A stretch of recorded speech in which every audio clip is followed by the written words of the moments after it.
Welcome back. Over 6 in 10 younger adults in Singapore feel that family responsibilities are impacting their long-term financial readiness.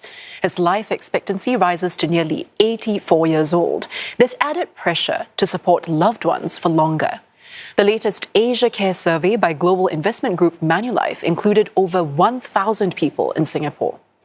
Now, younger people aged 18 to 24 were the most burdened, with over 8 in 10 worried for their long-term financial readiness. 3 in 4 people aged 25 to 34 also feel family responsibilities are taking a toll.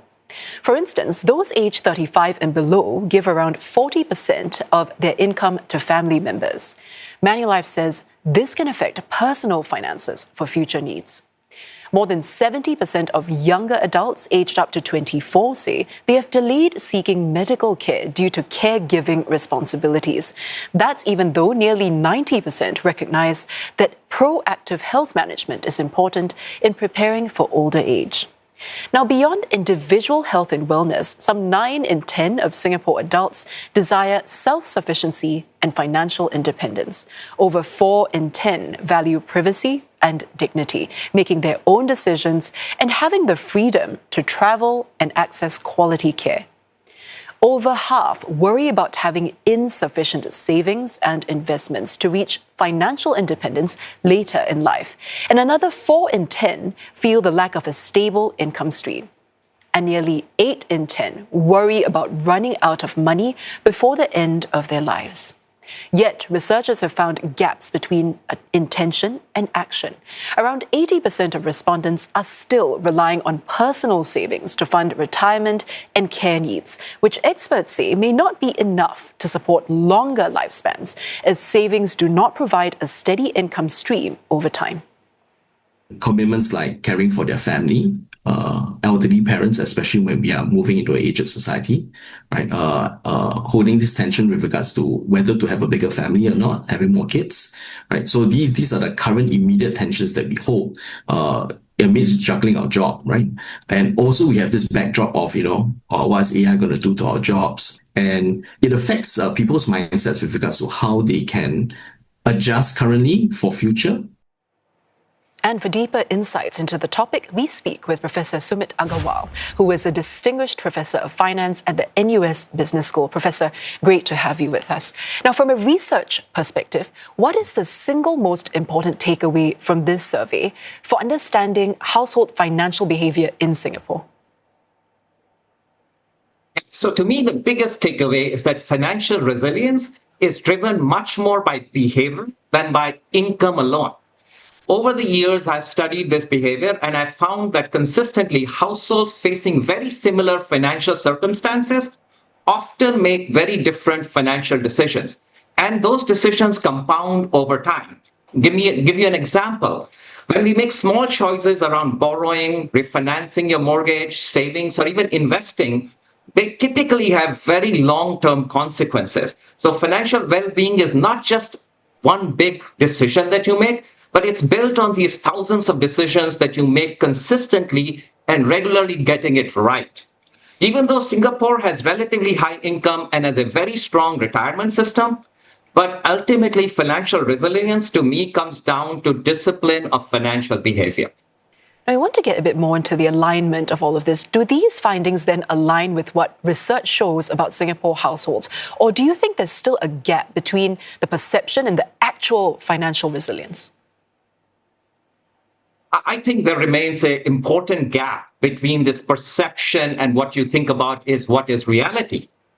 Households often feel financially constrained even though they have objectively made very big financial improvements.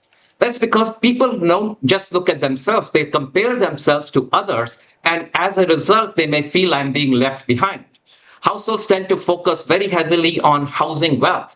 But housing wealth doesn't mean you have financial flexibility. For example, I could be living in a very big house, but I could be constrained because I just overconsumed housing. So I could be hand to mouth. And I think this is what creates problems. We may have strong balance sheets, but we just don't make very good financial decisions. And speaking of those problems, which finding then in this survey raises the biggest concern for you? And what risks do you think households here might be underestimating at this point? Yeah. So to me, I mean, the under preparation for these low probability, high impact events that people just don't forecast.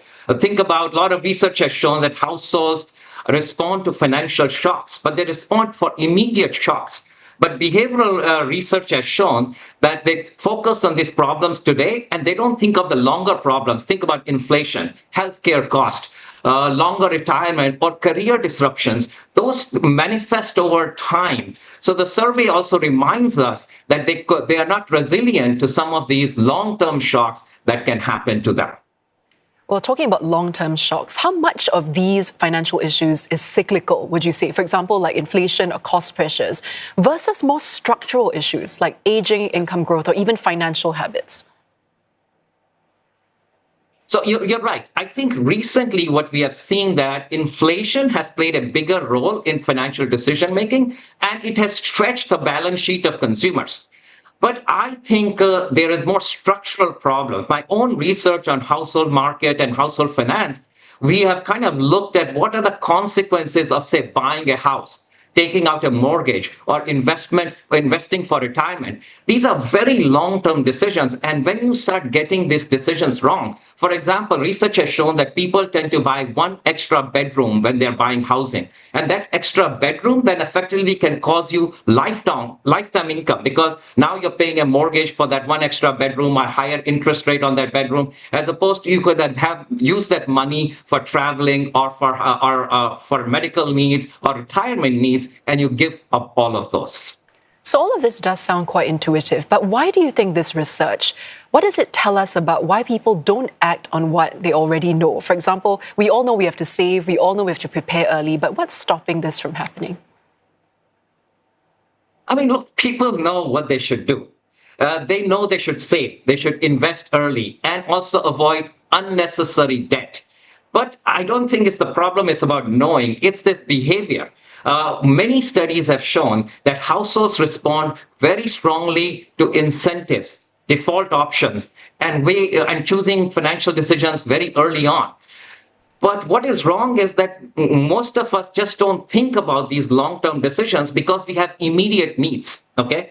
So the way we can think about is we can create automatic saving accounts like CPF contributions, a regular retirement planning, and simple financial products that can essentially allow people to make decisions without but finance is complicated. So if we make these products very simple, I think we'll help consumers make better financial decisions. Professor, thank you so much for your insights. That was Professor Sumit Agarwal from the NUS Business School.